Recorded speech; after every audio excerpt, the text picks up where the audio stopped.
Pemirsa, puluhan warga desa adat Tanjung Benoa menggelar upacara sembahyang bersama di Pura Gading Sari, Tanjung Benoa.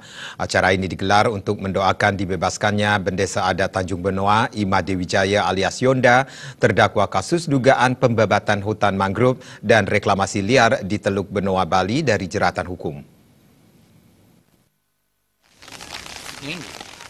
Hujan tidak menyurutkan puluhan warga desa adat Tanjung Benoa untuk mengikuti sembahyang bersama di Pura Gading Sari. Kebetulan lokasinya berdampingan dengan tempat dugaan pembabatan hutan mangrove dan reklamasi liar yang disangkakan oleh pelapor dari Forum Peduli Mangrove. Menurut Ketua Badan Pemusyawaratan Desa Adat BPDA Tanjung Benoa, Iwayan Kartika, sembahyang bersama ini bertujuan memohon kehadiran Ida Sang Yang Widiwasa agar Bendesa Adat Tanjung Benoa Ima Dewi Jaya alias Yonda, terdakwa kasus pembabatan hutan mangrove di Teluk Benoa, Bali, segera dibebaskan dari jeratan hukum dan memohon keselamatan dan keadilan agar kasus ini segera selesai. Tanpa kehadiran Bendesa selama ini, warga Desa Adat Tanjung Benoa kesulitan mengambil keputusan terkait kegiatan adat, agama, dan budaya. Kartika mengimbau pemerintah atau penegak hukum seharusnya melihat lebih dalam terhadap eksistensi adat. Menurut Kartika, kasus yang menimpa Bendesa Adat Tanjung Benoa terkesan dipaksakan.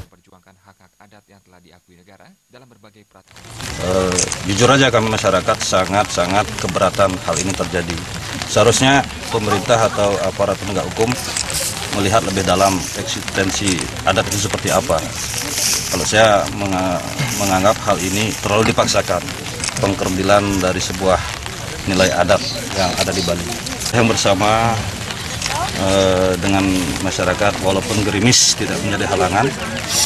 Semoga apa yang kita lakukan mendapat restu dari Tuhan atau Yang Dewasa, sehingga jalur Bendesa kami segera bisa kami ajak kembali untuk mengatur wilayah adat atau hal-hal yang berkaitan dengan adat di Tanjung Benoa. Menurut tim advokasi Ima Dewi Jaya, Iswayudi EDP, kasus pengadilan terhadap terdakwa Bendesa Tanjung Benoa, Ima Dewi Jaya dan 5 orang lainnya terus diproses. Namun dia menyayangkan adanya oknum mengaku pejuang lingkungan yang mengklaim terjadi kerusakan akibat perbuatan terdakwa. Muncul kesannya kasus ini melebar, padahal beberapa lokasi di perairan Tanjung Benoa mengalami pencemaran lingkungan, kumuh, dan banyak sampah fiber dan bangkai kapal. Semestinya hal-hal itu jangan lagi dikaitkan dengan proses sudah berjalan.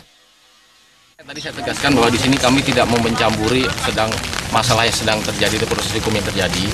Kita hanya ingin menanggapi apa yang mereka tanggapi atas tuduhan itu yang bagi kami itu adalah sudah melebar kemana-mana, tidak fokus pada masalah sebenarnya yang harus dilakukan terhadap dia selaku LSM atau orang yang bertanggung jawab terhadap lingkungan yang harus mencegah ada lingkungan atau mengajukan laporan tidak melakukan tebang pilih. Dalam persembahyangan, seluruh warga Desa Adat Tanjung Benoa menyatakan sikap terus berjuang menolak kriminalisasi Bendesa Tanjung Benoa. Selain itu, seluruh warga Desa Adat Tanjung Benoa tetap berkomitmen menolak reklamasi di Teluk Benoa. Winata, Bali TV.